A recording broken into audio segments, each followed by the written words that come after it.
ठरलं तर मग प्रेक्षकांनो, मालिका खूपच सुंदर वळणावरती येताना आता दिसत आहे. आपल्याला आजच्या 14 मेच्या भागामध्ये एक एक एक एक सगळे गुण उलगडताना दिसणार आणि एपिसोडच्या शेवटी असं काहीतरी सायलीने सांगितलेलं आहे की ज्याच्यामुळे हीच आपली तन्वी आहे, या गोष्टींवरती सगळ्यांचा विश्वास बसलेला आहे.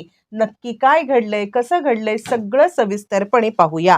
इकडे आता सायली सांगत आहे, पूर्णाजी तू अजिबात चिंता करू नकोस, मी इथेच आहे. हां, फक्त तू थोडीशी अस्वस्थ झालीस ना, म्हणून आपण या डॉक्टरांना बोलवलेलं आहे. तू एक काम कर, तू या डॉक्टरांशी बोलून घे. काही नाहीये, फक्त ते तुला बघतील. तुला मगाशी थोडं बीपी वाढलं होतं ना म्हणून. यावरती पूर्णाजी म्हणते, "अगं, पण मला काय गरज आहे डॉक्टरांची? अश्विन आहे ना." यावरती ती सांगते, "अगं, काही नाही. डॉक्टर फक्त बेसिक तुला चेक करतील बस, बाकी काहीच नाहीये." असं म्हटल्यावरती डॉक्टर पूर्णाजीला विचारतात, "काय झालंय? किंवा आता तुम्हाला अस्वस्थ का वाटतंय?" त्यावरती पूर्णाजी सगळा प्रकार सांगायला लागते, "काही नाही. माझ्या घरातले आता इकडे तन्वी नाहीये म्हणतात. ठीक आहे, माझी तन्वी तर इथे माझ्याच बाजूला आहे ना." असं म्हटल्यावरती डॉक्टर म्हणतात, "हो, त्यांचा काहीतरी गैरसमज झाला असेल. तुम्ही नका स्वतःला त्रास करून घेऊ." असं म्हणत डॉक्टर आता पूर्णाजीला एक इंजेक्शन देतात आणि त्यानंतर तिला आता गाढ झोप लागते. ज्या वेळेला पूर्णाजीला गाढ झोप लागते आणि त्याच वेळेला मात्र आता डॉक्टर सांगायला लागतात, "एक काम करूया, आपण आता सगळ्यांनी बाहेर जाऊया. बाहेर जाऊन आपण आता फक्त सगळ्यांनी बाहेर बोलूया. कारण काही झालं तरी त्यांच्यासमोर नको." डॉक्टर बाहेर येतात आणि "काय झालंय? नक्की कोण आहे तन्वी? तन्वीचं हे सगळं काय बोलणं तुमचं चाललंय?" आणि त्यावरती मग आता घडलेला सगळा प्रकार घरात ते डॉक्टरांना सांगायला लागतात.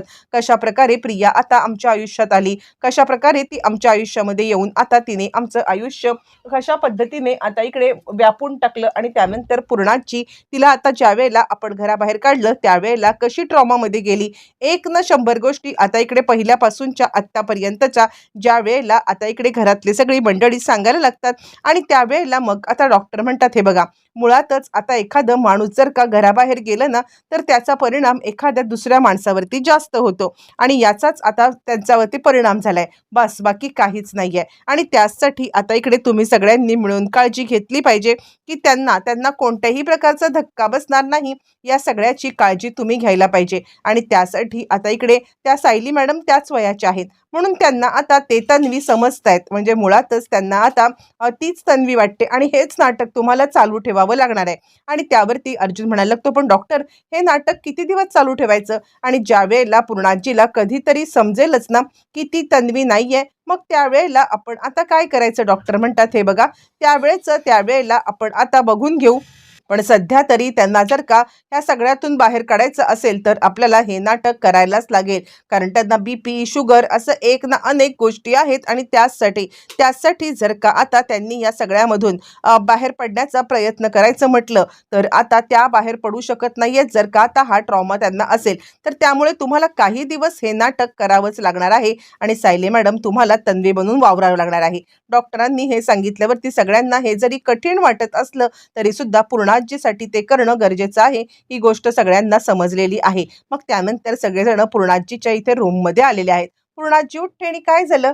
काय झालंय काय मला? तुम्ही का सगळे असे चिंतेमध्ये आहात?" असं विचारायला लागले. आणि त्यावरती सगळेजण सांगायला लागतात, "नाही पूर्णाई, अगं चिंतेचा प्रश्न नाहीये. म्हणजे आता तू या सगळ्यामध्ये ना तुझं बीपी वगैरे वाढलं होतं म्हणून आम्हाला सगळ्यांना काळजी वाटत होती." पूर्णाई म्हणते, "काय काळजी करताय तुम्ही? खरंच काळजी करण्याचं काही कारण नाहीये. म्हणजे मी एकदम ठीक आहे." असं म्हटल्यावरती मग आता इकडे रविराज म्हणतात, "काही नाही, अगं तुझं बीपी वाढलं होतं, आम्हाला सगळ्यांना तुझी चिंता वाटत होती, बस, बाकी काहीच नाहीये." पूर्णाजी म्हणते, "हे बघा, काही काळजी करू नका. माझी तन्वी आहे ना, तर आता ती सगळ्या गोळ्या वगैरे मला व्यवस्थितरित्या देईल आणि काहीच काळजी करू नका. ती माझी व्यवस्थितरित्या काळजी सुद्धा घेणार आहे. त्यामुळे मला टेन्शन नाहीये, तुम्ही टेन्शन घेऊ नका." यावरती अश्विन म्हणतो, "हो पूर्णाई, तुझं म्हणणं बरोबर आहे, पण तरी सुद्धा स्वतःच्या तब्येतीची काळजी घे आणि आराम कर बरं." यावरती आता पूर्णाई सांगते, "हो, मी जरी काळजी घेतली नाही तरी ही आहे ना माझी तन्वी." त्यावरती सायली सांगायला लागते, "पूर्णाजी, तुम्ही काहीच काळजी करू नका, मी आहे ना." यावरती पूर्णाजी म्हणते, "काय ग, तू मला कधीपासून अरे तू अहो जाहो करायला लागलीस?" यावर सायली म्हणते, "नाही नाही, अगं मी तुझी फक्त परीक्षा घेत होते, तुला आठवतंय नाही आणि असं म्हटल्यावरती ती सांगते मी फक्त बघत होते ग. नक्की आता तू मला ओळखतेस नाही ओळखतेस किंवा तुला माहिती आहे की नाही माहिती आहे मी आहो जाओ करते की काय, बस बाकी काहीच नाही. यावरती ती म्हणते तू तर पहिल्यापासून लबाडच आहेस आणि आता माझ्यासोबत ही लबाडी करतेस का, असं म्हणत ती आता सायलीला बोलत आहे. बरं हे सगळं चालू असताना त्यानंतर मग आता सगळेजण पूर्णाजीला आराम करायला सांगतात आणि बाहेर येतात. बाहेर आल्यावरती सगळ्यांची एकच चर्चा चालू आहे की कशा पद्धतीने पूर्णाईला याच्यातून बाहेर काढायचं. बरं आता जेवण वगैरे करण्याची सगळे बसलेले असताना पूर्णाजी तिकडे येते आणि पूर्णाजी म्हणायला लागते काय झालं, मगाशी आतमध्ये मी तुम्हाला सांगितलं होतं ना की कुणीही तोंड पाडून बसायचं नाहीये, मग आता असं काय झालंय की तुम्ही सगळेजण तोंड पाडून बसलेत. अगं तोंड पाडून बसायची काही गरज नाहीये. आणि त्यावरती प्रताप म्हणतो अगं नाही ग, तुला आता जरा त्रास झाला ना म्हणून आम्हाला सगळ्यांनाच भीती वाटते. आणि त्यावरती आता इकडे सांगायला लागते ती काही काळजी करू नका तन्वी, माझ्या बाजूला बस आणि आता मी तुला भरवणार आहे. आपण दोघी पहिल्यासारख्या एकाच ताटामध्ये जेवूया काय, असं म्हटल्यावरती सायली तिच्या बाजूला बसते. छानपैकी दोघींची अंगत पंगत बसते. पूर्णाजी सायलीला भरवते तर सायली आता पूर्णाजीला भरवत आहे. दोघींचं हे सगळं प्रेम पाहून कुणाला वाटतच नाहीये की सायली खरी तन्वी नाहीच आहे. त्यांना आता खूपच आश्चर्य वाटते की किती सहज पद्धतीने सायली आता तन्वी म्हणून पूर्णाजीच्या सोबत वावरत आहे. पण त्यांना काय माहिती, कारण ती खरीच तन्वी असल्या कारणाने तिला काही करावं लागत नाहीये. आणि त्यानंतर पूर्णाजी सांगते माहितीये ना, लहानपणी सुद्धा आता तू माझ्या ताटामध्ये असंच जेवायला बसायचीस. यावरती सायली म्हणते कसं विसरेन मी पूर्णाजी, असं म्हणत आता इकडे पूर्णाजी आणि सायली या दोघींचं जेवण झालंय आणि गप्पा टप्पा चालू आहेत. आपल्याला आतापर्यंत प्रियाचा सीन दाखवलेला नाहीये, तो प्रियाचा सीन दाखवला जातो आणि प्रिया आता इकडे आतमध्ये लॉकअपमध्ये बंद आहे. त्याच वेळेला कोणत्या तरी कैद्याचा एक आता नवरा भेटायला तिला आलेला आहे आणि त्यावेळेला ती कॉन्स्टेबल सांगते हा तुमची बायको याच सेलमध्ये आहे.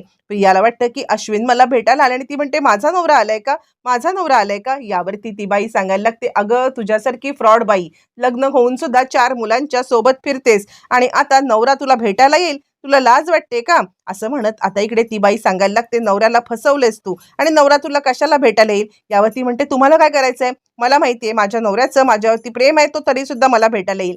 यावरती ती सांगते अगं बाई नवरा काहीही सहन करेल, पण 4 मुलांच्या सोबत आता लग्न झाल्यावरती फिरतेस आणि त्याला पुरावे सापडलेत, तो तुला भेटायला येणार नाहीये. असं म्हटल्यावर ती प्रिया आता म्हणते नाही, काही झालं तरी अश्विन इकडे यायला पाहिजे, कारण मी जेलमधून सुटण्यासाठी फक्त आणि फक्त अश्विन मला आता इकडे मदत करू शकेल. कॉन्स्टेबल म्हणते तू विसर, तुझ्या घरचे तुला कुणीही मदतीला येणार नाहीयेत ना तुझा नवरा येणार आहे. असं म्हणत मात्र आता ती प्रियाला सांगते आणि प्रिया विचार करते अरे देवा काय करू, इथून बाहेर पडायचं असेल तर कोणता तरी आधार मला घ्यायलाच पाहिजे आणि तो कोणाचा असेल आधार. प्रिया आता सांगते एक काम करा, तुम्ही अश्विनला निरोप पाठवा, त्याला सांगा मी तुझी इथे जेलमध्ये वाट पाहते आहे. असं म्हणत आता ती कॉन्स्टेबल सोबत बोलत आहे, पण कॉन्स्टेबल तिचं काहीच म्हणणं ऐकत नाहीये आणि तिकडून निघून गेलेली आहे. बरं तोपर्यंत हे सगळं चालू असताना आता पूर्णाजीला झोपवून पूर्ण फॅमिली आता इकडे बाहेर चर्चा करण्यासाठी आलेली आहे. काय करायचं कसं करायचं असं सगळं बोलणं चालू असताना अर्जुन म्हणतो हे बघा आत्ता आपण जे काही चालवतोय ते ठीक आहे, म्हणजे आता डॉक्टर म्हटल्यात की पूर्णाजीला या सगळ्यामध्ये बरं वाटायला पाहिजे, तिचं बीपी शुगर आहे, तिला धक्का सहन होणार नाहीये. पण पण मला एक गोष्ट वाटते ती म्हणजे खरं तर या सगळ्यामध्ये आता इकडे पूर्णाजीला काहीही झालं तरी किती दिवस आपण हे नाटक किती दिवस करणार आहोत आणि किती दिवस हे नाटक वठणार आहे आपलं, म्हणजे आता कधी ना कधीतरी हे भांड फुटणारच ना, कधी ना कधीतरी हे सत्य समोर येणार, मग त्यावेळेला आपण आता काय करणार आहोत. आणि त्यावरती मग आता कल्पना म्हणते अश्विन अरे त्यावेळेचा इतका लांबचा आपण आता विचार सुद्धा केलेला नाहीये, खरं सांगायचं तर आजचा दिवस ढकलणं हेच महत्वाचं काम आहे आणि त्यासाठी आपण आता सगळ्यांनी एकत्रितपणे हे करायला पाहिजे. मला नाही वाटत की आपण आता पूर्णाईला हे सांगणं योग्य आहे की सायली तन्वी नाहीये म्हणून, असं म्हणत या आता फॅमिलीची चर्चा चालू आहे. बरं तोपर्यंत आपल्याला सीन दाखवला जातो तो म्हणजे आता इकडे साक्षीचा. साक्षी टोटली घाबरलेली आहे आणि साक्षी विचार करते अरे देवा या अर्जुन सायलीने इतकी मोठी मजल मारले की आता या प्रियाला खोटी प्रिया आहे हे सिद्ध करत, खोटी तन्वी आहे हे सिद्ध करत जेलमध्ये पाठवले आणि त्यानंतर माझी आता वेळ आहे. प्रियाच्या नंतर त्यांचं टार्गेटच मुळात मी असणार आहे आणि असं असताना कशा पद्धतीने मी आता यांच्यापासून वाचू, काय करू मी? आता अण्णा सुद्धा एकदम बदललेत आणि ते सुद्धा कॉन्फिडंट नाहीयेत आणि ते सुद्धा मला आता बोलत नाहीयेत, की काहीही झालं तरी सुद्धा आपण आता बघू काय करायचं ते. पहिल्यासारखी त्यांची लँग्वेज राहिलेलीच नाहीये. मग मग आता मी काय करू? असं म्हणत ती आता डोकं धरून बसले. नाही, मी एक काम करते. मी आत्ताच्या आत्ता इकडे पळून जाते, ते म्हणजे इकडे सचिनच्या सोबत. मी सचिनच्या सोबत आता पळून कॅनडाला जाते. पण सचिन नेईल का मला कॅनडाला? खरंच नेईल का सचिन कॅनडाला? आणि ती सचिनच्या सोबतचे क्षण आठवते आणि तिला कुठेतरी अविश्वास वाटायला लागलाय, की सचिन आपल्याला कॅनडाला घेऊन जाऊ शकत नाहीये किंवा तो आपल्याला नेणार नाहीये. का कुणास ठाऊक, पण तिच्या मनामध्ये असा विचार आलेला आहे आणि त्यामुळे ती अस्वस्थ झालेली आहे. बरं, तोपर्यंत प्रताप म्हणतो, "हे बघ अर्जुन, म्हणजे खरं तर याच्यामध्ये सगळी कसब सायलीची आहे.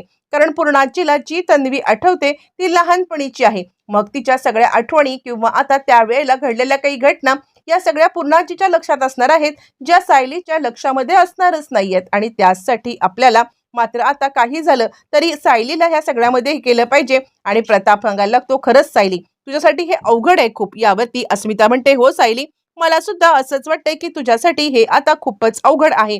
सायली म्हणते, "नाही नाही, पूर्णाईसाठी जर का ही करायची वेळ आली ना, तर मी हे करायला नक्की तयार आहे." आणि त्यावरती अर्जुन म्हणतो, "हो, पण हे किती काळ शक्य होणार आहे? कधी ना कधीतरी हे सत्य समोर येणारच ना." आणि त्यावरती मग आता सायली सांगायला लागते, "हो, पण जोपर्यंत आपल्याला पूर्णाईला ह्या सगळ्यामध्ये सत्य न सांगता येईल तोपर्यंत मी हे करणार, पूर्णाईसाठी मी हे करणार." बरं, असं ही चर्चा चालू असताना इकडे आता साक्षीचा सीन आपल्याला दाखवला जातो. साक्षी आता सांगत आहे, "काय करू, काय करू? मुळातच हा चेहरा आता माझा माझा आता दुश्मन आहे. हा चेहरा माझा दुश्मन आहे. हा चेहरा आता इकडे मला नष्ट करायला पाहिजे.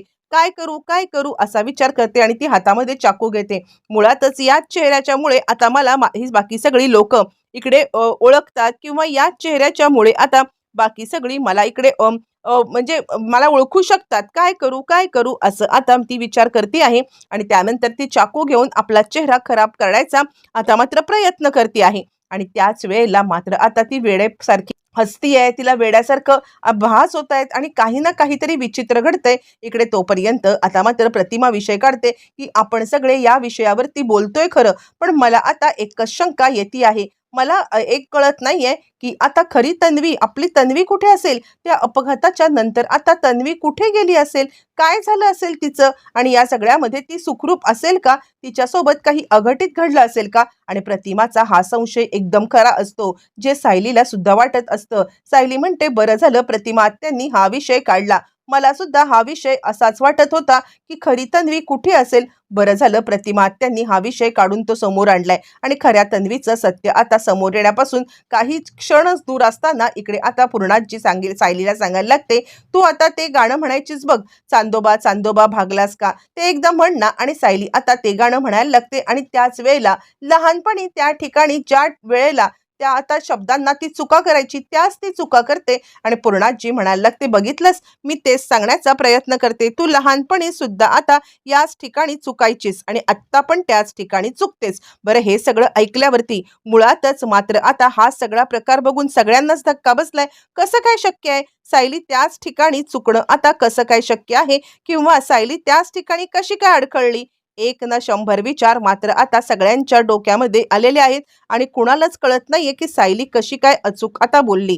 सगळेच जण या गोष्टीमुळे भांबावलेत. पण आता तरी सायलीच खरी तन्वी आहे, हा कोणताही छळावा नाहीये. हे सगळ्यांच्या समोर सत्य येणार का? आणि त्यानंतर सायलीला या सगळ्यामध्ये हक्काचं तिचं स्थान मिळणार का? येणाऱ्या भागामध्ये सगळ्या गोष्टी पाहायला मिळणार आहेत. असेच अपडेट जाणून घेण्यासाठी चॅनलला सबस्क्राईब